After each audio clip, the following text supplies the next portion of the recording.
Voilà, mesdames, messieurs, donc on va passer au séminaire qui fait vraiment là, aujourd'hui, directement la suite avec le cours. Donc on s'est arrêté à la fin du chapitre 9 et on va continuer avec le chapitre 10.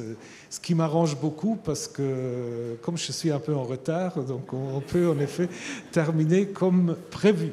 Et j'ai le grand plaisir de vous présenter Jörg Hutzli, qui connaît bien le Collège de France, parce que jadis, il y a travaillé comme ATER, ça fait un moment, je ne sais pas exactement quand c'était. 2009 à 11. 2009 à 11, donc voilà.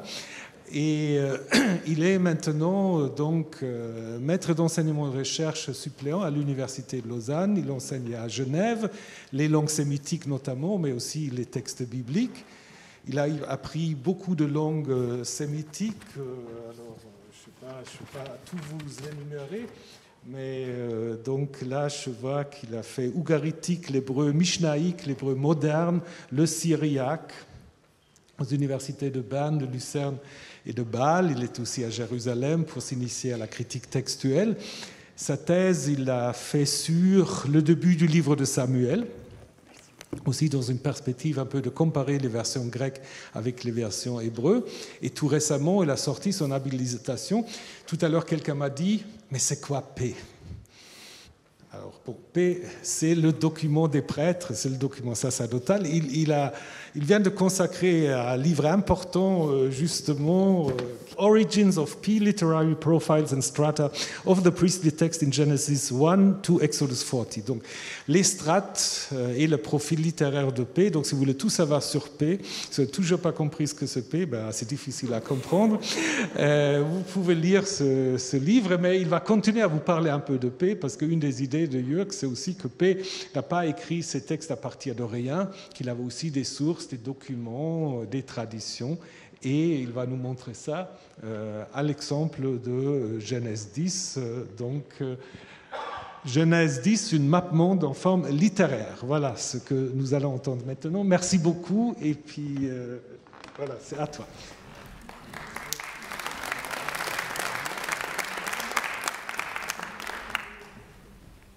Alors, merci beaucoup à Thomas pour l'invitation et pour pouvoir animer ce séminaire. C'est un grand plaisir d'être là de nouveau. Merci. Alors, vous avez déjà vu lors de ces cours de Thomas Römer précédents que l'histoire des origines est une section dans le livre de Genèse à part. Souvent, cette section est considérée comme indépendante des autres parties qui suivent. Alors, consiste en de différentes unités qui sont liées plutôt entre elles qu'à des textes extérieurs à celles-ci. De plus, les récits de Genèse 1 à 11 semblent se dérouler dans un ordre chronologique. On peut facilement suivre le fil de la narration, même si les tensions, les doublons et les contradictions de l'ensemble de l'histoire n'échappent pas au lecteur attentif. Ces observations invite bien sûr les chercheurs à réfléchir à la composition et à la formation de cette première grande section du livre de la Genèse. Quelle est maintenant la place de la table des nations en Genèse 10 dans cet ensemble complexe? Quelle est sa relation avec les compositions voisines au sein de l'histoire des origines, en Genèse 1 à 11. Si l'on se penche sur cette question, on se voit confronté à une autre question tout aussi importante. Est-ce que la composition Genèse 10 est-elle unifiée ou peut-on distinguer différentes strates? Enfin, se pose une troisième question qui nous occupera lors de cette conférence. Quel est le contexte historique de cette composition. Je commence maintenant avec la première de ces questions. Quelle est la place de la Table des Nations en Genèse 5 à 10 et dans l'histoire rédactionnelle de cet ensemble?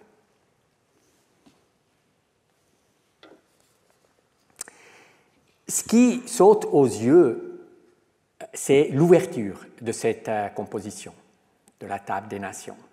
Les trois fils de Noé, Sem, Cham ou Cham, je crois plutôt en français, et Japheth, sont introduits comme les trois ancêtres de l'humanité post-diluvienne qui est présentée par la suite sous la forme d'une généalogie segmentée.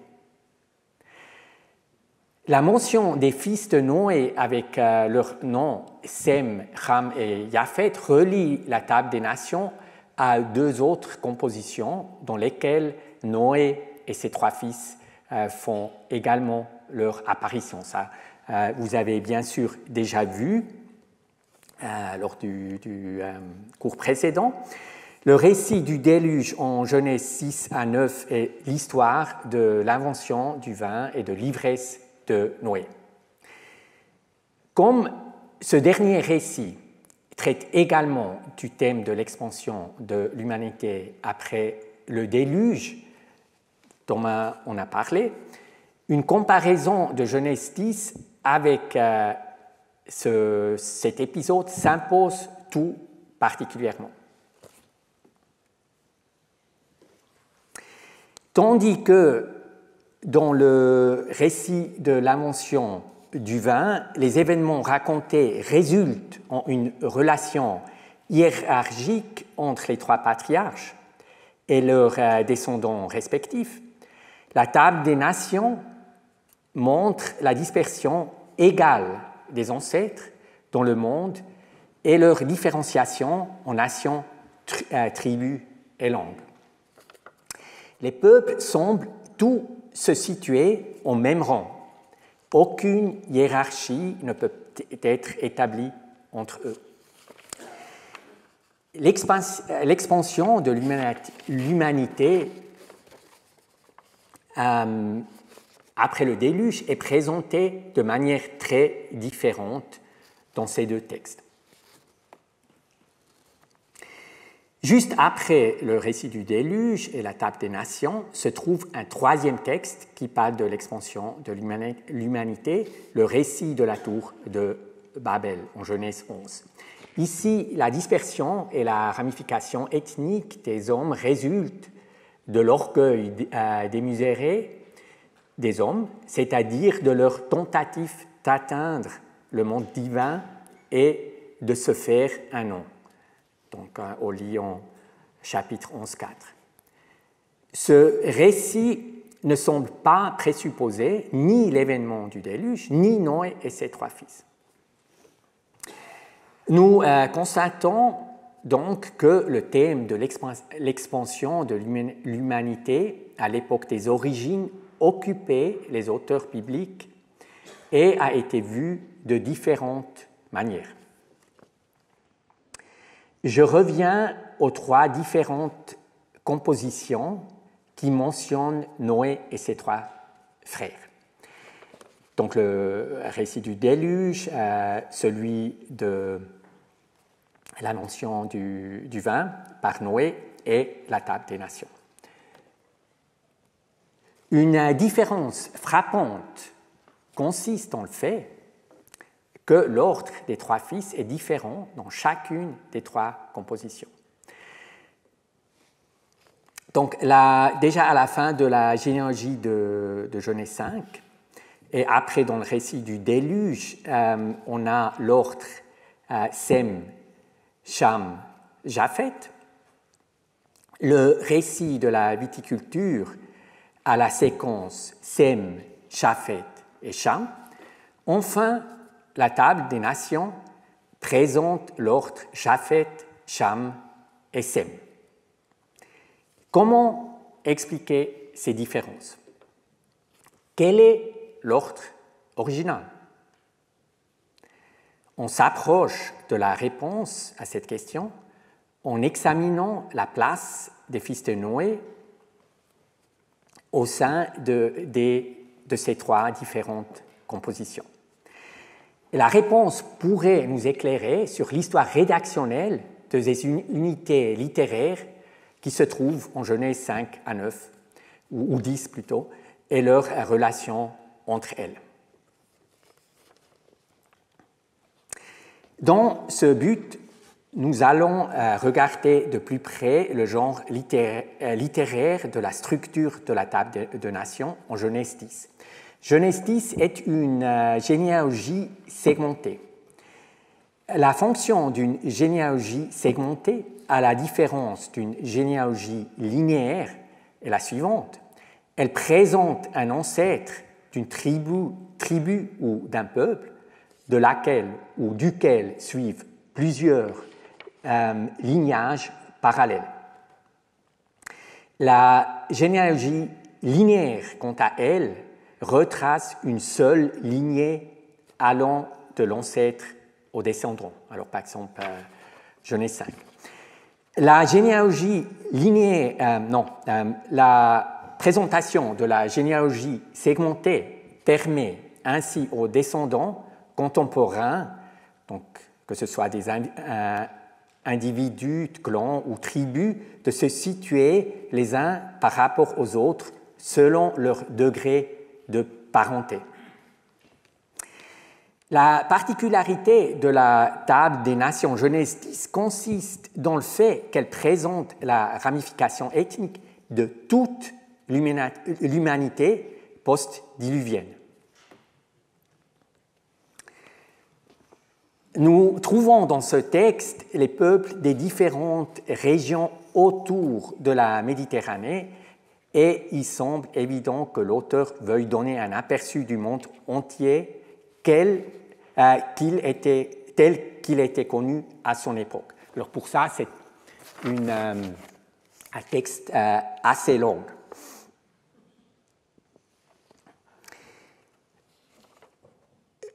Je dis bien un aperçu ou un survol et non une représentation complète du monde connu par cet auteur. Car en lisant attentivement le texte, nous constatons que la descendance des trois patriarches et de leurs descendants directs est fragmentaire. Prenons l'exemple de Japheth. Donc c'est le premier ancêtre qui est nommé avec ses descendants. Il est dit de lui qu'il avait 7 fils, Gomer, Magog, Médian, Yavan, Tubal, Meshech et Tiras, mais que seuls 2 d'entre eux avaient une descendance. En ce qui concerne les autres fils de Japheth, nous ignorons leur postérité. Une analyse détaillée de la péricope montre également certaines différences de style et incohérences au sein de la composition. Il y a des sections où le style est énumératif avec des éléments répétitifs qui structurent la composition. D'autres parties contiennent de brefs épisodes narratifs avec un vocabulaire distinct. La plupart des chercheurs s'accordent sur le fait qu'il s'y trouve 2 strates littéraires différentes, à l'instar du récit du déluge qui précède immédiatement. Donc, Thomas Römer a bien montré ces 2 strates.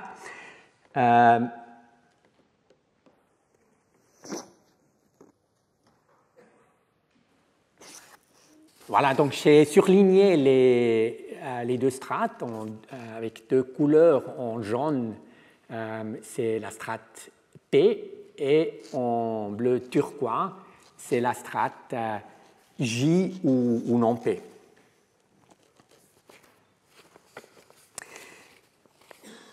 Je vais m'attaquer donc à la deuxième question indiquée ci-dessus, sans pour autant abandonner la première, qui n'est pas encore résolue.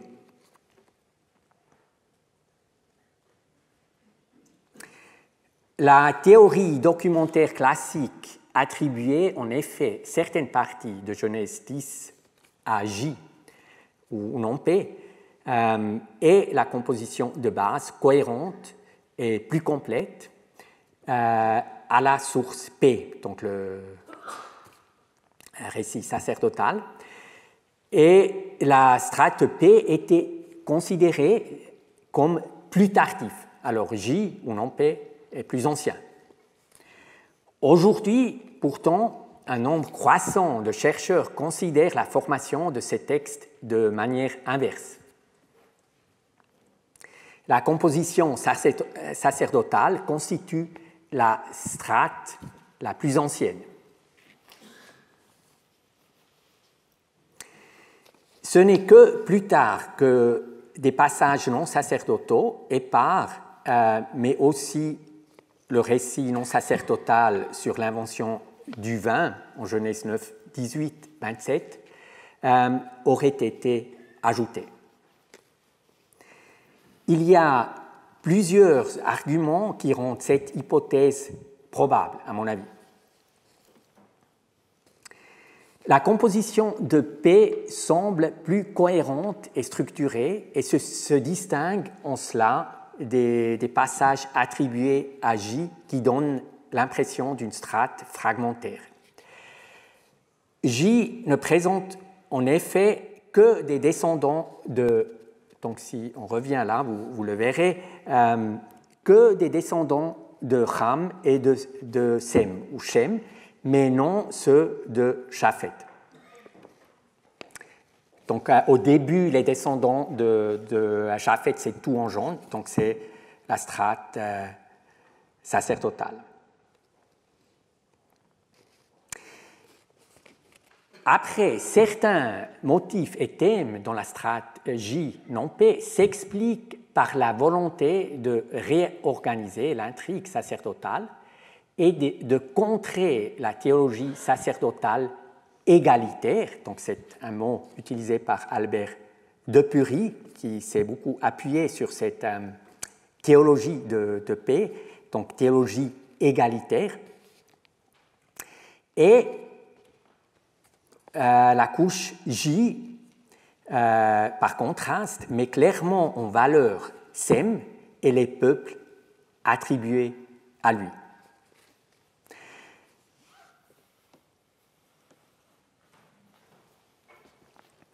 Le récit de viticulture mentionne de manière positive le dieu de Sem, qui est identifié à Yahvé, en Genèse 9, 26. Donc, vous lisez « Béni soit Yahvé, le dieu de Sem ». Et la couche J de la table des nations classifie parmi les Sémites Héber, un descendant qui fait clairement allusion aux Hébreux, Ivrim, et ainsi à Israël.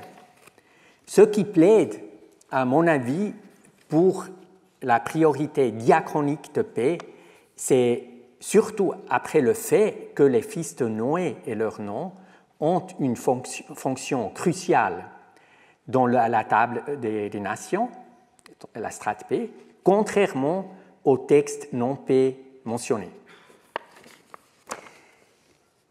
Sem, Ham et Japhet apparaissent certes aussi dans le récit de l'invention du vin, mais comme vous avez vu, ce récit culmine étrangement dans la malédiction d'un autre protagoniste, Canaan. Cela montre que le concept des trois frères ne se développe pas de manière organique à partir de ce récit de l'invention du vin, mais a été emprunté par l'auteur de ce dernier à la table des nations en Genèse 10. où ces trois protagonistes sont bien ancrés. Dans le contexte de la table des nations de paix, les trois noms peuvent être expliqués comme des noms évocateurs ou programmatiques. En fait, la division tripartite du monde en Genèse 10 semble se faire selon deux critères, à savoir la position géographique et la signification des noms. D'abord, les trois fils de Noé représentent les trois régions du monde. Le nord, c'est Japheth, le sud, c'est les peuples de Ham, et l'est, ceux de Shem.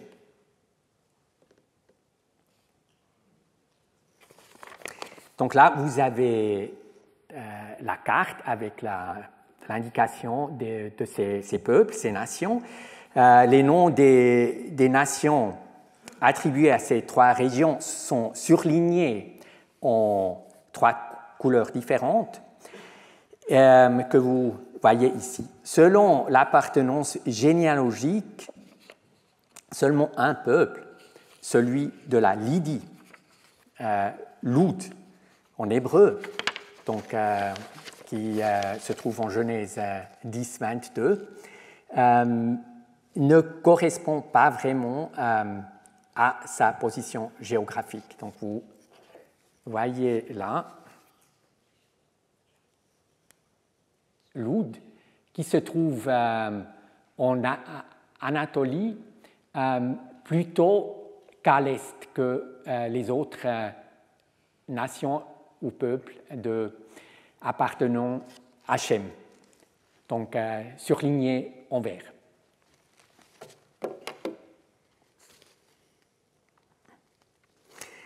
Alors, premier critère, c'est la position géographique.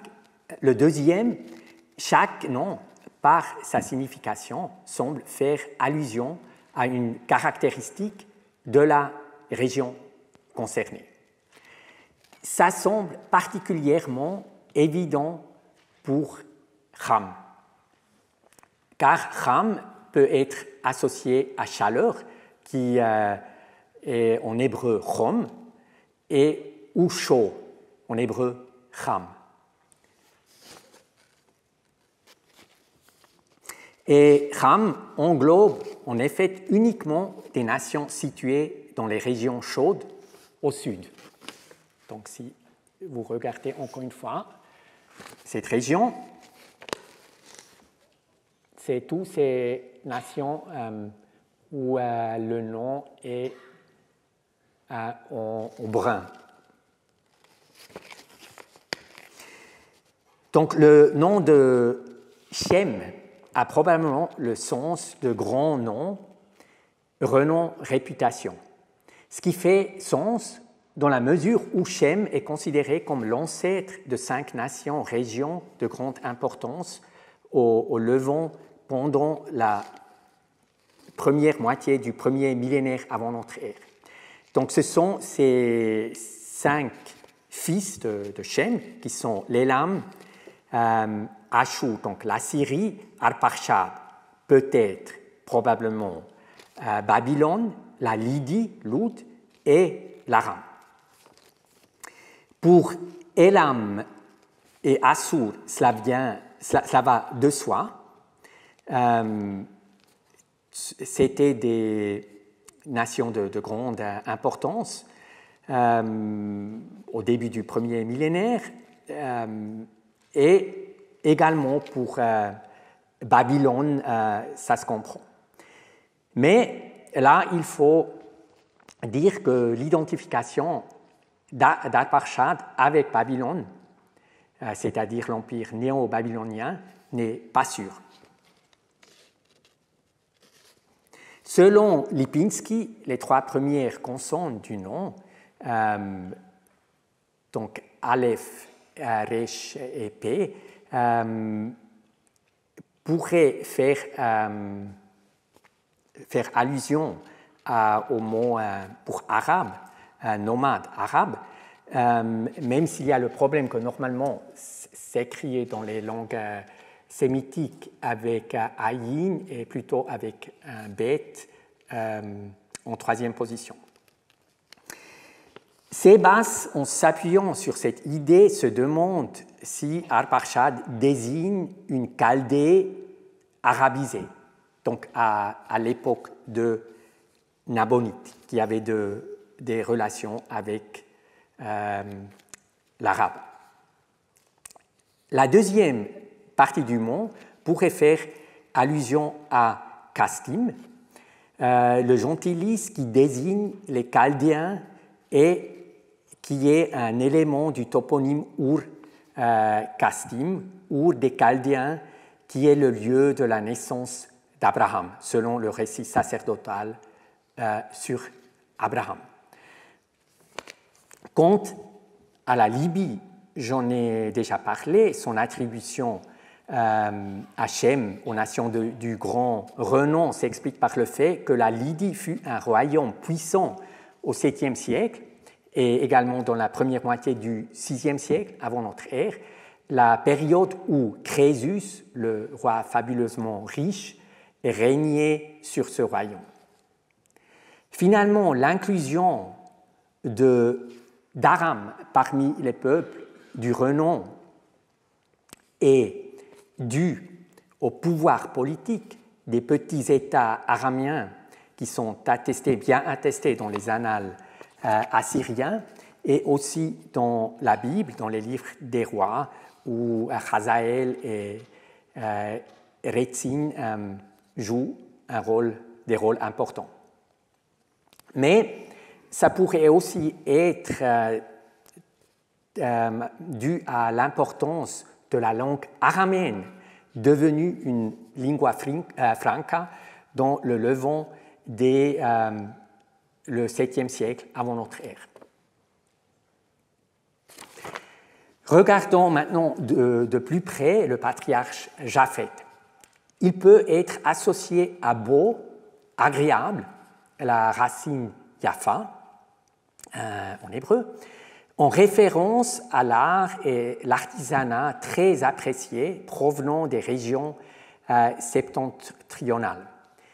Cette interprétation est basée sur l'observation que Genèse 10 a plusieurs points communs avec la péricope portant sur le déclin de Tyr en Ézéchiel 27, dans laquelle la beauté, Yofi en hébreu, de Tyr est un motif clé.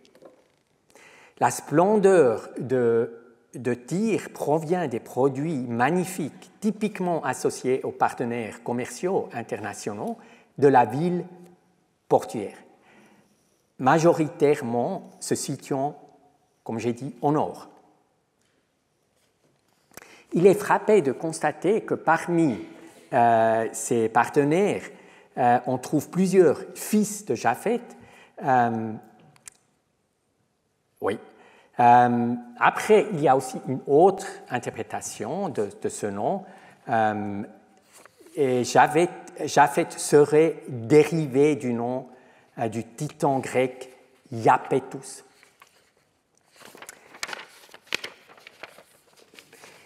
Ce qui favorise l'interprétation des noms de Sem, Ham et Japhet comme des noms évocateurs artificiels, c'est d'une part le fait que les trois significations suggérées correspondent aux trois régions du monde, avec des caractéristiques typiques beauté et l'artisanat, de l'artisanat pour le nord, chaleur pour le sud et grand renom pour l'Orient. Et d'autre part, que les trois noms sont presque totalement absents de l'onomastique du Proche-Orient ancien. Alors, ces trois noms de Shem, Ham et Japhet. Il existe, c'est vrai, deux attestations de Shem, mais seulement en tant que forme courte ou hypochoristique d'un nom de personne. Alors, Shem n'est pas vraiment un vrai nom de personne.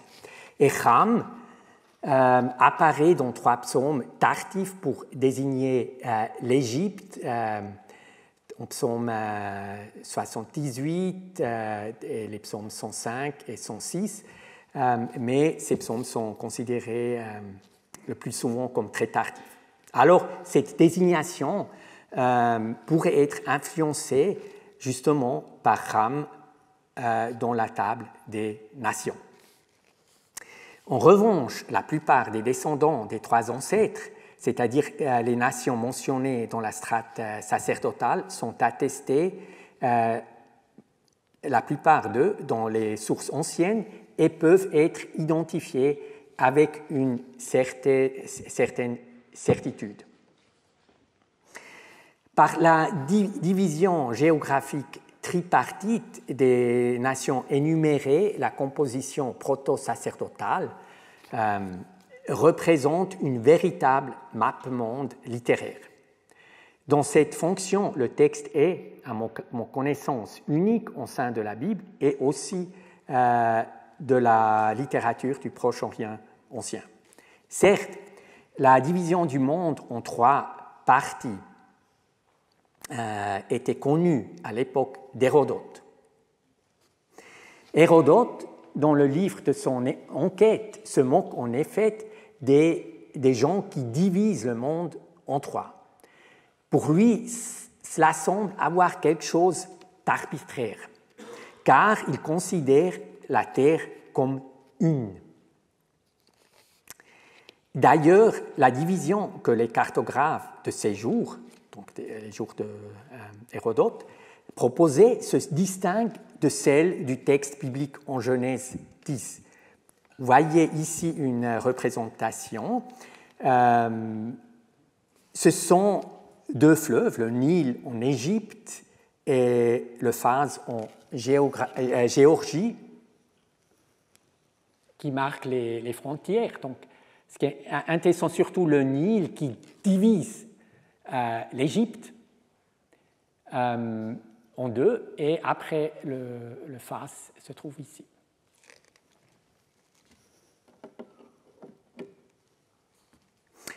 En cela, la table des nations se distingue de cette représentation.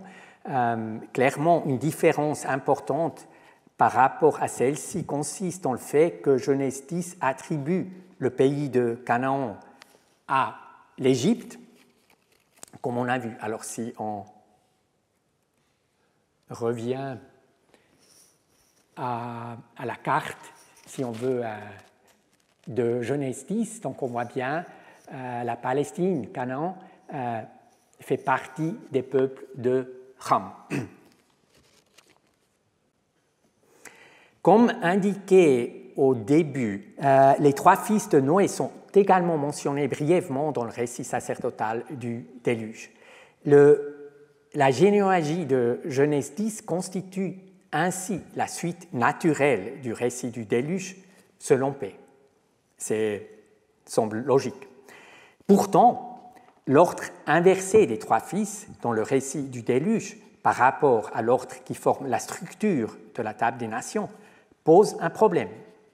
Sem vient en premier, suivi de Ham et de Japhet en 3e position, selon le récit du déluge. Cela pourrait indiquer que les 2 textes, malgré leur appartenance à la même strate, à savoir P, ne soient pas de la même main. Il est probable que l'auteur du récit sacerdotal du déluge a repris la table des nations préexistante et lui a fait précéder son récit dans lequel il a changé l'ordre des 3 patriarches. Pourquoi voulait-il que Sem soit en première position? Probablement parce que Sem est l'éponyme de la lignée qui mènerait à Abraham. Et donc l'ancêtre d'Israël, finalement. Il a toutefois laissé inchangé l'ordre des 3 patriarches au sein de la table des nations, Genèse 10. La raison pour cela, qu'il laisse inchanger l'ordre de ces 3 patriarches en Genèse 10, pourrait être le fait que la première position de Japhet correspond à la localisation du lieu de l'atterrissage de l'arche, donc les montagnes d'Ararat, se trouvent en effet dans la région de Japhet. Une autre raison est la suivante. Je trouve surtout celle-ci est importante et pertinente. La coexistence de deux ordres différents pour les trois noms empêche les lecteurs de comprendre la séquence des noms de manière hiérarchique.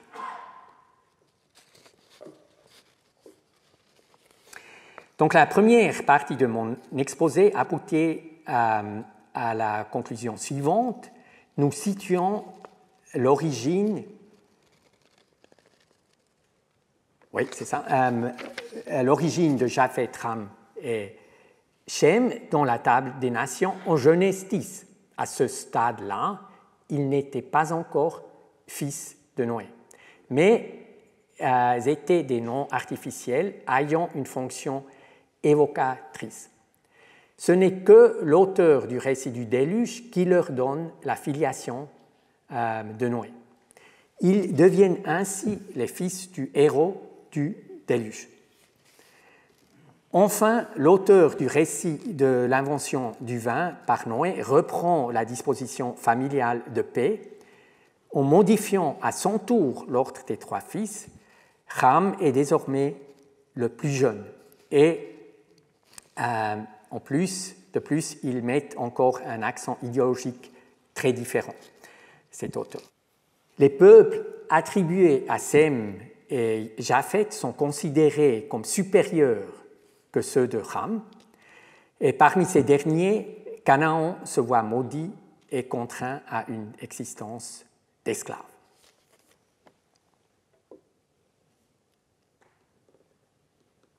Voilà, donc vous avez cette histoire rédactionnelle comme je le vois.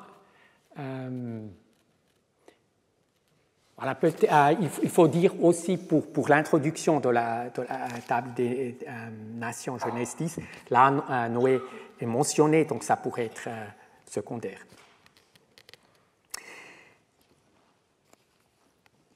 Alors, j'aborde maintenant la troisième question posée au début de cette conférence.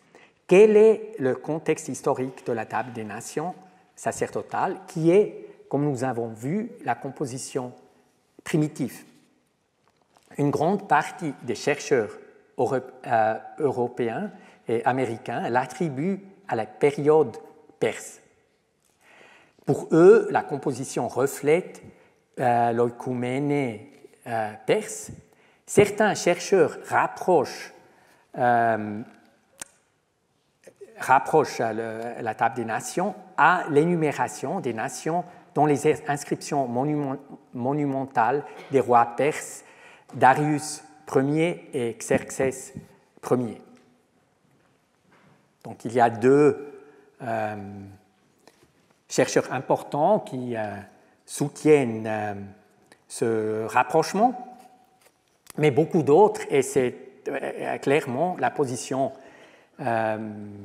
majoritaire.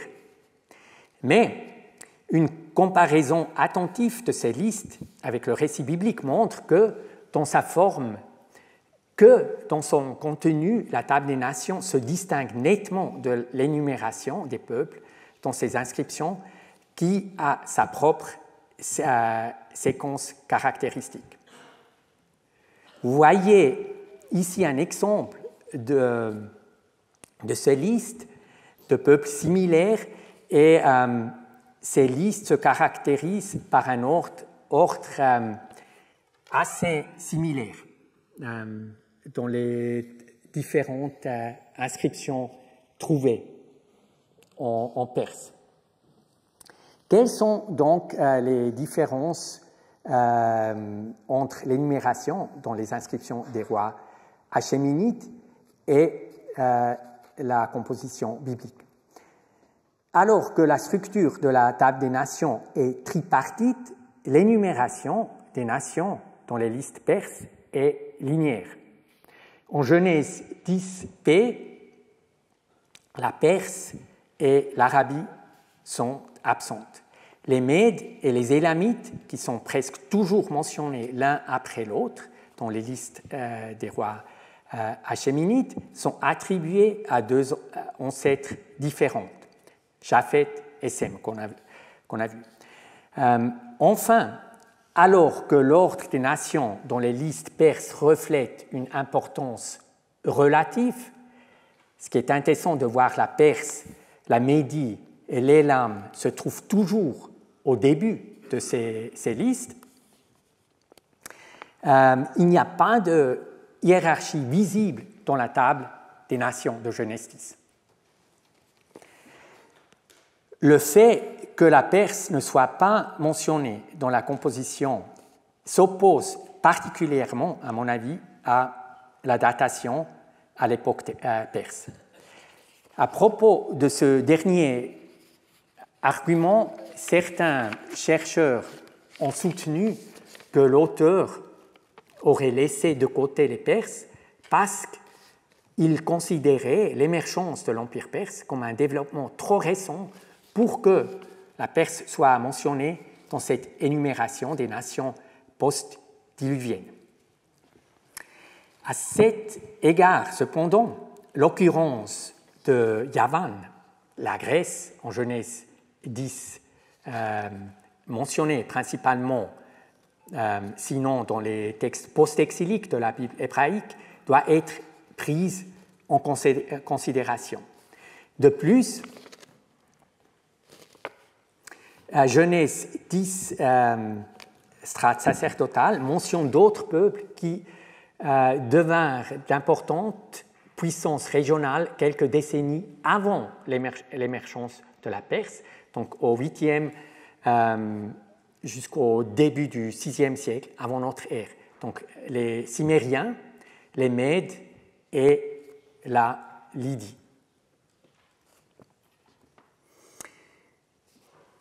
Ces observations favorisent l'idée que l'auteur de Genèse 10 ait mentionné des nations sans se soucier du moment relatif à leur apparition dans l'histoire. L'absence de la Perse indique donc une situation antérieure à l'ère perse, à mon avis. Aussi, l'absence du nom arabe, donc pour l'Arabie, qui apparaît après dans les écrits bibliques, exilique et post-exilique, peut également être significatif à cet égard. Donc on n'a pas arabe dans la composition sacerdotale de Genèse 10. Il convient également de prendre en considération la suggestion de Spiegelberg, un chercheur donc début XXe siècle, de considérer la séquence particulière des chamites ou chamites comme une indication pour la datation. Parce que c'est intéressant de voir que Couche précède l'Égypte dans l'ordre des fils de...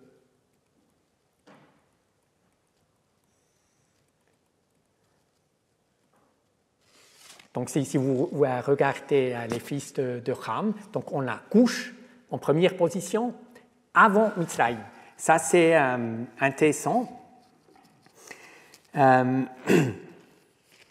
pourrait en effet renvoyer à l'époque de l'hégémonie couchite en Égypte, donc la 25e dynastie qui commençait à 727 et finissait à 673 avant notre ère, et en particulier au règne important de Taharqa à la fin de cette dynastie.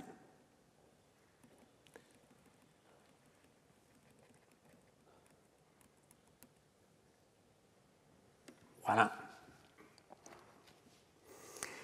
Quant à la question de la provenance géographique de la composition, il faut tenir compte des points communs mentionnés plus haut avec Ézéchiel 27, la lamentation sur le déclin de la ville de Tyr. Ézéchiel 27 est probablement construit sur une liste élaborée de nations avec lesquelles les Phéniciens entretenaient de relations commerciales. Donc à ce sujet, on peut comparer le commentaire de Zimmerli, d'Ézéchiel, ou aussi celui de Moshe Greenberg. L'auteur de Genèse 10 s'est peut-être également servi d'une telle liste, ou de telles listes, peut-être plusieurs, en plaçant ces noms géographiques dans le contexte plus large des trois régions du monde connu. Le fait qu'aucune des villes phéniciennes, alors Tyr et Sidon, ne soit mentionnée et que Canaan est attribué au sud à Cham pourrait étayer ce point de vue sur la provenance phénicienne de la composition. Un autre argument, une particularité frappante de cette composition est l'absence du point cardinal occidental. L'explication de Lipinski, selon laquelle la liste géographique provient d'une région située au bord de la mer Méditerranée, me semble appropriée. Alors, si vous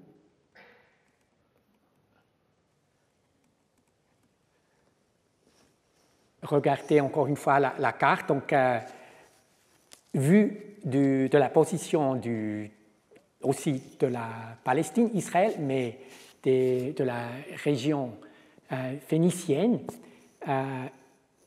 l'Occident est occupé par la mer. Alors, à cet égard, c'est aussi possible de penser à la Phénicie comme lieu d'origine de cette composition. Alors, je résume brièvement les résultats de mon enquête. Les trois fils de Noé ont leur place dans la table des nations en Genèse 10. Ils ont été inventés par l'auteur de ce texte. Leurs noms sont évocateurs ou programmatiques. Ils caractérisent les trois régions du monde avec leurs caractéristiques. Cette map monde en forme littéraire pourrait avoir eu son origine en Phénicie. Cette composition a été reprise après par l'auteur de l'histoire des origines de la strate P. La composition primitive de Genèse 10 n'est cependant pas la forme du texte qui nous est parvenu, le texte reçu de Genèse 10. Dans ce dernier, on a vu plusieurs ajouts d'origine non sacerdotale, ou J.